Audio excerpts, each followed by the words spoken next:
Փառ Տիրոջը, սիրելի Աստծո ժողովուրդ, բարով ես եկել Տիրոջ տուն։ Ոյ, վաղուց եմ քարոզը հուզվում եմ մի քիչ։ Գրիշ ախպերս, ճիշտ ասած, այս գիշերել էր իմ համար, ժամը 6-ին հազիվ կարացա քնեմ։ Դե հենց աշկս կպնում էր ձենից վեր էի թռնում։ Այ մարդ քնում ես էլ երազիդ մեջ էլ ես դրանց տենում։ Մի չգիտես քնես թե զարթուն մնաս։ Բայց Տիրոջ խոսքը գիտեք ինչ ասած, սրտները չնեղվի, ես հաղթել եմ աշխարհին։ Սրտները չնեղվի։ Ես չգիտեի, որ այս գիշեր sense պետք լինի, պրոստը ես մի հատ քարոզ եմ պատրաստել, բարձրալի ծածկոցի տակ բնակվողը։ Չէ՞ հասցնի ես մի քանի ժամ ես պատրաստվեի, բայց որ ասում եմ ոչինչ։ Փառ Տիրոջը։ Թող Տերը օրհնի ձեզ։ Ինձ էլ օրհնի, որ կարողանամ ինչ որ դելա սրտից մեջ կարողանամ իր հոգու համաձայն ես փոխանցեմ ձեզ։ Սիրելի Աստծո ժողովուրդ։ Երբ որ Աստված մարդուն ստեղծեց, Աստծո նպատակի մեջ չէր մտնում սա, որ մարդը մեղ գործի եւ Եդեմից վտարի մարդուն։ Այլ ընդհակառակը, Աստված երբ որ մարդուն ստեղծեց, նպատակը սա էր։ Հենց Ծննդոց 2-րդ գլխում էլ ասում է, որ մշակեք, պահեք, աճեցեք, բազմացեք, այսինքն մնացեք ստեղ իմ հովանու, իմ ծածկոցի տակ եւ ապրեք, գործեք։ Բայց մարդը, չգիտես ինչու, որոշեց այլ ճանապարհով գնա։ Որոշեց դուրս գա Աստծո հովանու տակից եւ գնա իր բռնած ճանապարհով, որը որ Աստծո կամքի մեջ ու Աստծո ծրագրի մեջ չէր մտնում։ Եվ ինչ եղավ, մարդը խաբվեց իր Աստծուն անհնազանդ գտնվելով, չհավատալով իր Աստծո խոսքին եւ գնաց իր բռնած ճանապարհով։ Գիտեք, այստեղ հարց է առաջանում, իսկ յետդարձի ճանապարհ կար։ Ես ասում եմ, այո, իհարկե կար, եթե մարդը ապաշխարեր։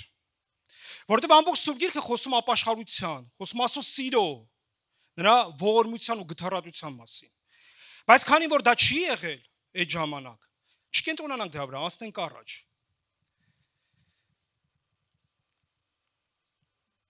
Եվ Աստված մարդուն դուրս հանեց Եդեմական պարտեզից եւ շարունակությունը գիտեք բոլորդ, որ ինչ եղավ, հետո Կայենը եղավ իրանց երեխան, սպանեց փոքր եւ այդպես մեղքը մտավ աշխարհ։ Եվ Աստծո խոսքը ասում է, եւ բոլորը մեղ գործեցին եւ Աստծո փառքից ընկան, այսինքն բոլորը, չկա մեկը, որ արդար լիներ երկրի վրա։ Մենակ մեր Հիսուս Քրիստոս Տերն է, որ երկրի վրա գործելով արդար է եղել։ Որպես մարդ նկատի ունեմ ես։ Ես ուզում եմ Թվոց 35-րդ գլխի 9-ից 34 համարել մի պատմություն կա։ Երբ որ Իսրայելը պիտի գնար եւ ժառանգեր իրենց այդ ժառանգությունը, Քանանի երկիրը,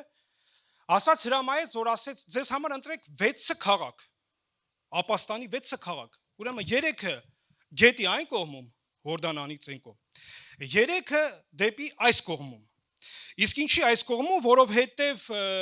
եթե պատմությանը տեղյակ եք, գիտեք, որ Ռուբենյանների, Գադյանների եւ Մանասեի կես ցեղը իրանք չցանկացան անցնեին այն կողմ,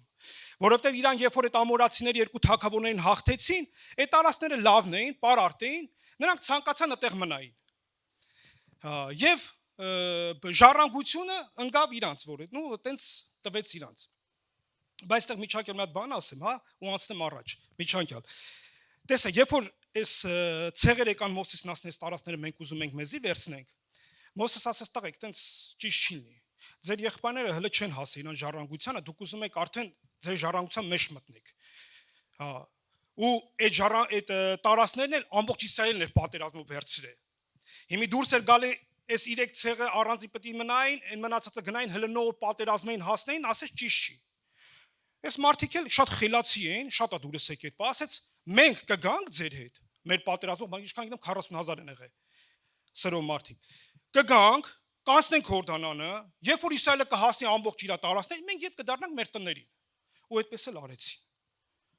Այսինքն այնպես չէ, որ իրանք ասին չէ, մեզի։ Իրանք միջև վերջ գնացին եւ իրանք եղբայրները եւ քույրերի կողքին եղան, բոլորին հասցրեցին իրան ժառանգության եւ հետո վերադարձան։ Ուրեմն այս ապաստանի քաղաքների իմաստը ո՞րն էր։ Այս ապաստանի քաղաքները ստեղծված են նաև պանդուխտի եւ նաև օտարականի համար, միայն Իսրայելի համար չէր։ Եվ ասում է, տեսեք, սա իմաստը ո՞րն է։ Երբ որ մեկը մարդ սպանի, ասում է, թող փախնի այնտեղ։ Եվ ժողովքի առաջը կբերեն, կտեսնեն, եթե մարդը դիտմամբ, ասենք թշնամությունից է ելնելով սպանել, կամ ինչ-որ չար միտք ա եղել սպանել է, այս մարդուն կհանձնենք վրեժխնդրի ձեռը եւ վրեժխնդիրը եթե սպանել ինքը անպարտ է։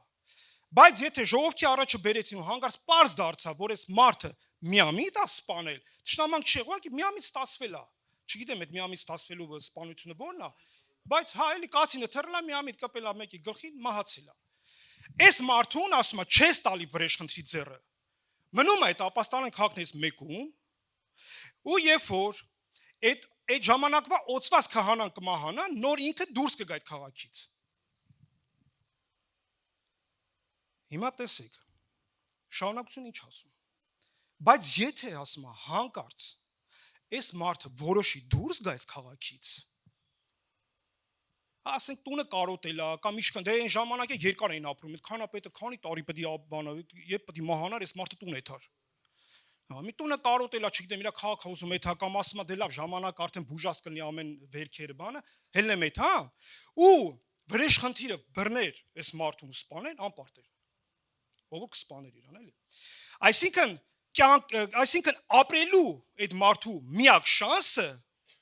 100%-ան որ երաշխավորված էր, մնար այդ քաղաքում։ Սուրգիրքը այդպես ասում։ Հիշում եք Հեսուն, երբ որ լրտեսներ ուղարկեց Քանանի երկիր, այդ Երիքով։ Այնտեղ ասում է մի կին Ռախաբանով, որը որ բարի վարք չուներ, Սուրգիրքը խոսում է դրա մասին, դա Հեսու երկրորդ գլուխում գրված, ընդունեց։ Դե պատմությունը չի տալի ոնց եղավ, որ իրանք Ռախաբին հանդիպեցին, Ռախաբը ոնց ընդունեց, դրա վրա չեմ ուզում կենտրոնանալ, բայց Ռախաբը ընդունեց այս լրտեսներին։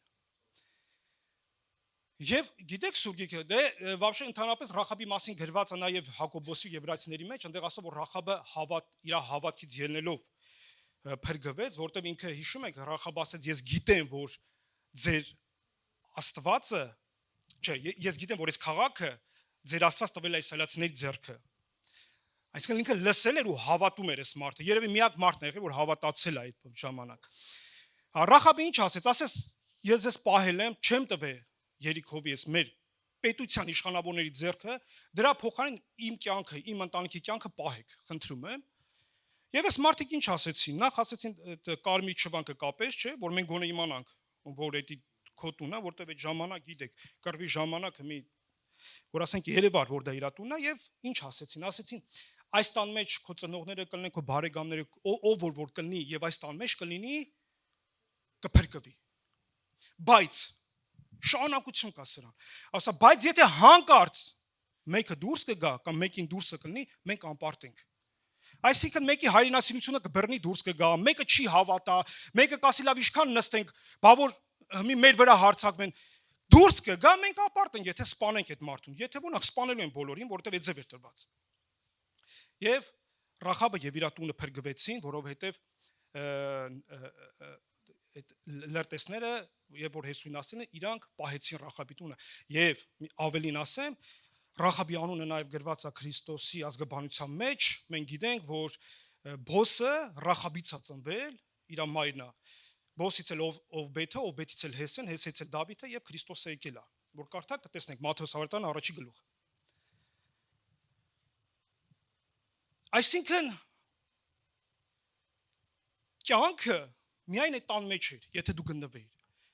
Այլ տարբերակ փնտելու դեպքում, եթե մարդը փորձեր իր ճանապարհով գնալ, մահեր։ Եվ վրեժխնդիրն էլ սպասում է հենց դրան։ Տեսեք, օրինակ անցած Կիրակի մեր հովիվը հիշեց առաջի Պետրոս 5:8-ը, որտեղ ասվում է, որ սատանան ինչ գազազած առյուծի նման մանագալի կուլ տա։ Ում մասին է խոսքը։ Դա դրսի ժողովրդի մասին չի խոսալ, որտեղ դրսի ժողովուրդը արդեն իսկ խավարի մեջ խարխափում է, որտեղ դրսի ժողովուրդը արդեն իսկ համագործակցում է սատանայի հետ։ Դա վերաբերվում է մեզ, իր ժողովրդին, այն մարդկանց, ովքեր գտնվում են Աստծո հովանու տակ։ Որ ասում է զգուշ եղի, որտեղ սատանան մռնչող առյուծին մանագալի ում կուլ տա, ում այն նրան, ով որ կուզենա դուրս գա եւ իր ճանապարհով գնա։ Որովհետև վրեժխնդիրը կարա տարիներով նստած լինի այդ քաղաքի մոտ ու սպասի այն օրվան, երբ դուրս կգա այդ մարդը, որ իրան սպանի։ Աստված մարդուն դուրս չի հանում։ Աստված մարդուն չի քշում։ Մարդն է, որ լինում ապա երբ որ դա ասում է լավ, դուրս գամ, գնամ իմ ճանապարհով, սա ճիշտ չի, սա սխալ, չգիտեմ, ինչ-որ մտքերի է տրվում, ինչ-որ նոր ուսմունքներ է ձեռք բերում։ Օրինակ անառակ որդին հայրը չհանեց իրան տնից, որդին գնաց, հոր Հովանուտակից որդին գնաց, ուր գնաց, ուր էր գնում, պատմությունը լավ գիտեք, ասես տորին ունեցած ես գնում եմ, այսինքն հերս շնորհակալ եմ, գոհ եմ, բայց ես պետք է դուրս գամ, գնում եմ աշխարհը տեսնեմ, արդյունքը ինչ եղավ այդ աշխարհ տեսնելու, մեղավոր, սատանան թալանեց, նսեմացրեց, իջացրեց, եւ դարձրեց մեկը, որին սկի խոզի կեր չէին տալիս։ Բայց գիտեք, այս պատմության այս առակի վերջաբանը շատ լավ է։ Այս տղան չէր մոռացել հայրական տուն տանող ճանապարհը եւ նա վերադարձավ տուն։ Վերադարձավ, բայց երբ մտավ հոր Հովանուտակ նորից, ապաշխարեց երկնքի եւ երկրի առաջ եւ ասեց հայր ընդունիր ինձ եւ հայրը ընդունեց իրան։ Նորից իրա տուն նորից իրա Հովանուտակ։ Եվ Հովանու ավետարան 3:16-ը լավ գիտեք, որ ասում Աստված այնպես սիրեց աշխարհը, որ մինչև իր միածին որդուն էլ տվեց։ Գիտեք, սա խոսում Աստծո մեծ սիրո մասին, ամբողջ մարդկության համար։ Ես մենակ իմ ու քո համար չէ, ամբողջ մարդկության համար։ Այդ սերը բավական էր ամբողջ մարդկության համար։ Եվ սա խոսում է նրա մասին, որ Աստված երբեք մարդուն չի մերժում, Աստված մերժում է մեղքը։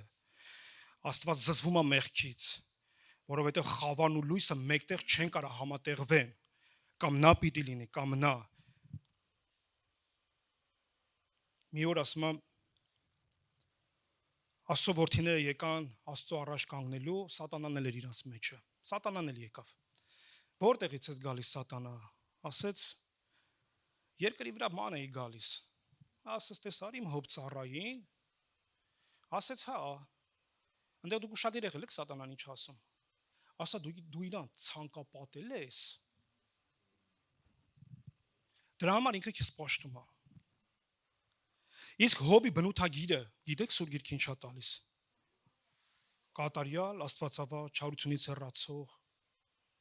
Սա հոբի բնութագիրն էր։ Եվ հոբը գտնվում էր բարձրալի ծածկոցի տակ։ Եվ բարձրալի ծածկոցը եւ բարձրալի ցանկապատը նրա շուրջն էր։ Եվ սատանան չէր կարողանում մոտիկանալ հոբին, շատ էր ուզում, բայց չէր կարողանում։ Ու որպեսզի սատանան կարողանար հոբի ցանկապատից ներս մտնել, պետք էր Աստծո թույլտվությունը ստանալ։ Պետք էր Աստծո թույլտվությունը ստանալ, որտեղ Աստված ասեց, ես քեզ թույլ եմ տալի, գնա, ունեցվածքին կպի։ Այսինքն միջև այդ ինքը իրավունք չուներ։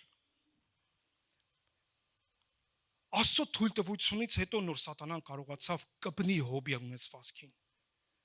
Բայց անգամ այդ ժամանակ ինքը չուրացավ։ Եվ հետո նորից, հիշում եք, նորից երկրորդ անգամ ասում է, եկավ կանգնեց, ասեց, տեսար, որ ես ասում էի։ Ասեց, մարդու համար իր կյանքը շատ ավելի կարևոր է, ինքը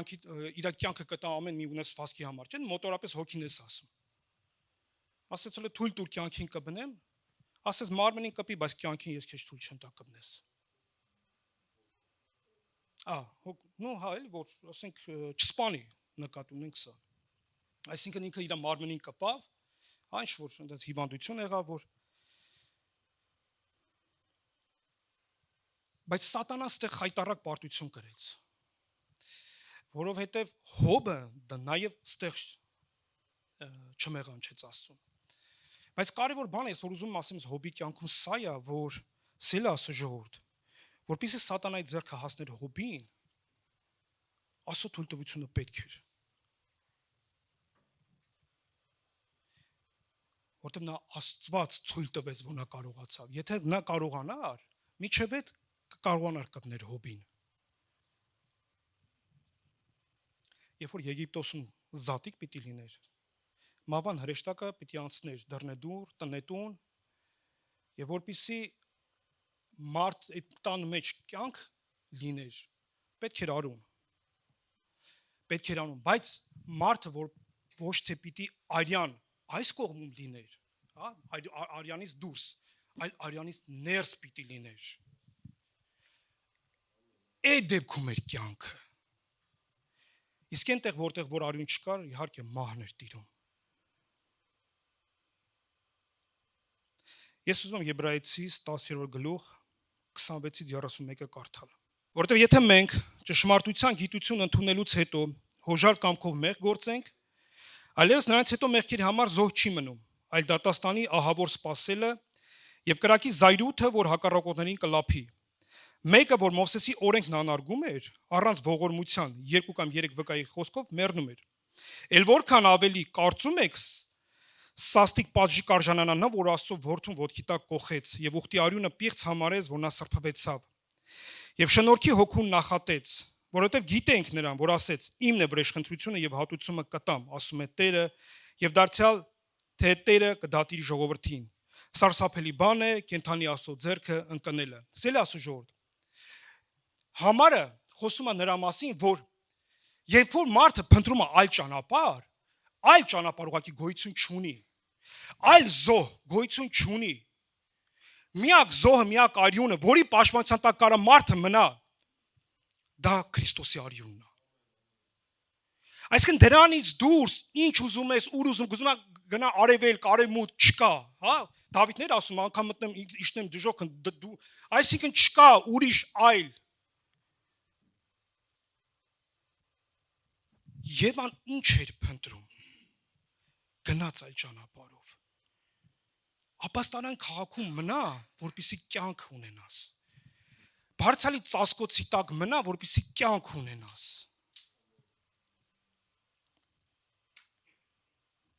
Նրա պաշտպանության տակ ենք մենք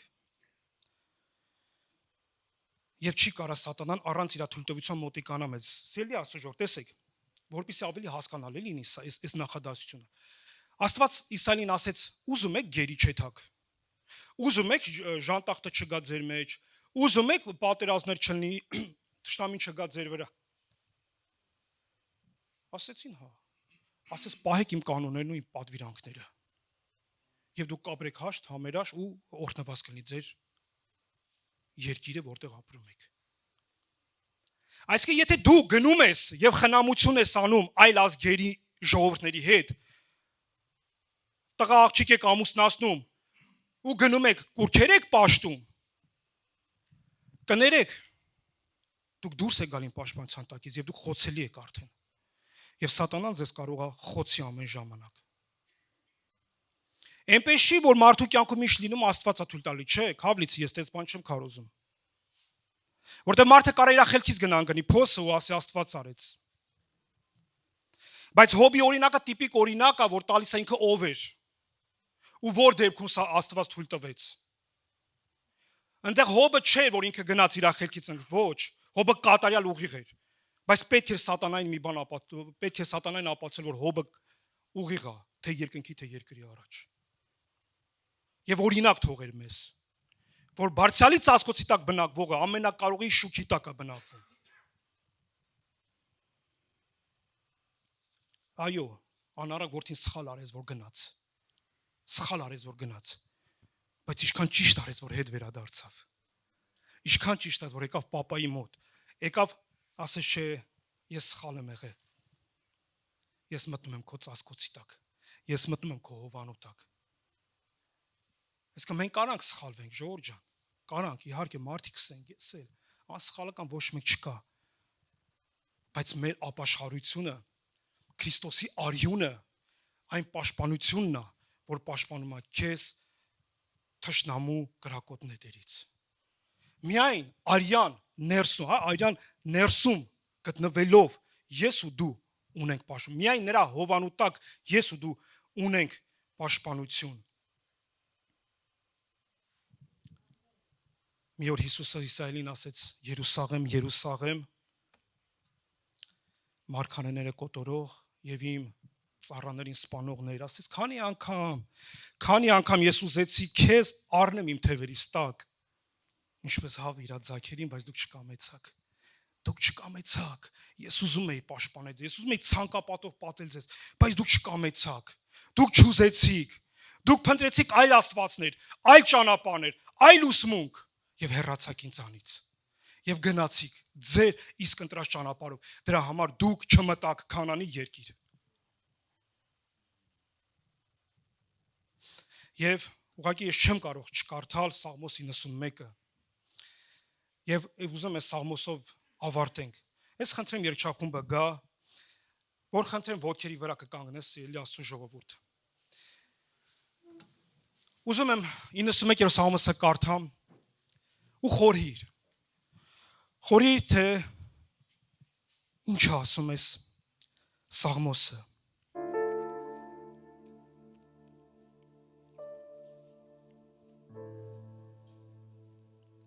Բարձրյալի ծածկոցի տակ բնակվողը ամենակարողի հովանու ներքո է հանգստանում։ Ես Տիրոջը կասեմ իմ ապավեն եւ իմ ամրոց, իմ Աստված, որի վրա եմ հույսս ես դրել։ Որովհետև նա կփրկի քեզ որսացողի որոգայթից, չար ժանտամահից։ Նա քեզ կծածկի իր փետուրներովը, նրա թևերի տակ ապահով կլինես, նրա ճշմարտությունը վահան է եւ զրահ։ Դու չես վախենա գիշերվա զարուրանքից, այն նետից, որ թրջում է ցերեկը, այն ժանտախտից, որ շրջում է խավարում, այն հարվածից, որ սատկեցնում է կեսօրին։ 1000 հոգի կընկնեն քո կողքին եւ 10,000-ը քո աջ կողմում, բայց քեզ ոչ մի հարված չի մոտենա։ Միայն քո աչքերով կնայես եւ կտեսնես ամբարիշտների հատուցումը, որովհետեւ դու Տիրոջը իմ ապավենին, Բարձրյալին քեզ ապաստան դարձրիր։ Քեզ չար բան չի հասնելու եւ պատուհաս չի մոտենալու քո բնակարանին, որովհետեւ քեզ համար հրամայել է իր հրեշտակներին, որ պահեն քեզ քո բոլոր ճանապարհների մեջ։ Նրանք իրենց ձեռքի վրա կվերցնեն քեզ, որ քո ոտքը քարին չխփես։ Արյուծների եւ իժերի վրա կքայլես, արյուծի կորյուններին ու վիշապին ոտքով կող կտաս։ Որովհետեւ նա ինձ սիրեց եւ ես կփրկեմ նրան։ Ես բարձր տեղում կպահեմ նրան, որովհետեւ նա ճանաչում է իմ անունը։ Նա կկանչի ինձ եւ ես պատասխան կտամ նրան։ Ես նրա հետ կլինեմ նեղության մեջ, կապրեցնեմ նրան եւ փառավոր կդարձնեմ նրան։ Երկար օրերով կկշտացնեմ նրան եւ նրան ցույց կտամ իմ փրկությունը։